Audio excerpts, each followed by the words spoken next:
Hi, this is Marc Morrell from Let's Voltron, the official Voltron podcast, and we're here at WonderCon, and we're talking about Voltron Legendary Defender, the DreamWorks Animation show that's going to be on Netflix coming in June 10th, right? Is there a specific date attached to this? I know it's June 10th. We're good. June 10th. Okay. So we're doing things a little differently here in normal interviews. We have questions that were handed to us from the listeners of the podcast from around the world. All right. So I'm going to start you off with Lorraine Kiamco from the Philippines. Okay. She wants to know, was it hard approaching the project with a new set of eyes, tackling a beloved 80s show? Definitely. There's certainly the challenge of, us, we have our own nostalgic ties to it, but we knew that we had to update it. We couldn't just remake the old show. The old show still exists. It's still out there. Everyone can still watch it. So when, we came to it, we had to kind of give it a new, fresh take. But ultimately, we're both such fans of the original that we weren't really afraid that we were going to break anyone's hearts. Right. Because, ultimately, it would break our hearts, too, to make a show that was just completely not true to what Voltron was. Right.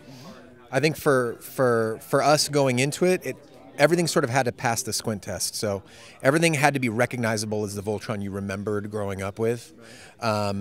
So I think starting from that place, and like Lauren was saying, just using your gut as a genuine fan of the show, I think we've done a good job of sort of bringing in new elements, but staying totally true to the show that we remember growing up with. Okay. Yeah. And I also have to give a few questions to my co-host, Greg Tyler, who couldn't make it here today. Oh, sorry, Greg. All right. How do you go about not only introducing Voltron to a new audience, but also reintroducing Voltron to viewers already familiar with it in a way that's fresh? That's a good question, Greg.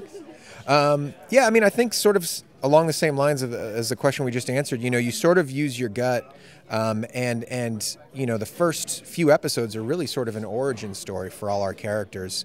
One thing we noticed with the original series was, these guys were just space explorers. Mm-hmm. There wasn't really much to what made them individual. You sort of learn that throughout the series a bit. I think our first couple episodes, you really get to that nitty-gritty early on. I think that's something that helps a new viewer understand what each character is all about right off the bat. And at the same time, I think it'll allow the older fans to sort of say, oh, you know what? They're really sort of digging into that aspect of Lance or Keith and really sort of exposing this element that we didn't really think about before. Okay.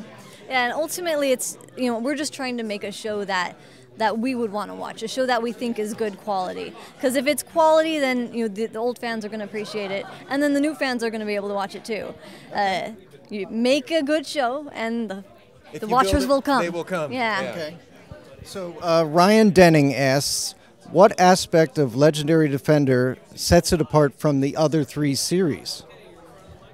I have no idea. I'm going to say, one thing that we definitely tried to do with our version of Voltron, I think a lot of our references we were just going back to Go Lion and to the original Voltron, because that's the thing that we were the most influenced by. Yeah, totally. And so, just trying to make Voltron live up to his name of Defender of the Universe. There was a lot of stuff, it was an 80s cartoon, so it followed that 80s formula of, here comes the Robies, fight as the Lions, that didn't work, fight as Voltron, that didn't work, form Blazing Sword. And so we needed to kind of just up the stakes a little bit and not only make him Defender of the Universe, so he goes out and he defends more than just Eris, he goes to other planets, much more regularly, and we just wanted to kind of up the stakes with the Robies as well. So they're much more of a threat. They don't happen every episode, and when they do happen, it's a big deal. Okay. Yeah, and I think just building a universe that's way more fleshed out than the original really could have been. The original show was sort of a product of these two imported shows that were kind of slammed together and re-edited, and even the storytelling methods of the time were just sort of dictated that you couldn't really flesh out a universe as much. I think we have the methods now, and I think audiences' expectations are such that you just really have the opportunity to get into building a real universe, So I have a question for my own. Would you guys ever be willing to come onto the podcast and talk about any of the episodes after they launched the initial 13 block? Yeah, I mean, I think all that stuff unfortunately, we can't answer that. It has to go through like official DreamWorks channels, But yeah, we'd be totally down. Yeah. As long as we get it cleared. Yeah, it's just got to get cleared. That's the only thing. Now we work for like a big giant corporation. Yeah. So yeah. Okay, I'll try to work that out with them then. Okay, well, thank you for joining us on Let's Voltron, the official Voltron podcast. Our pleasure. Thank you so Happy much. to be here. Thanks a lot.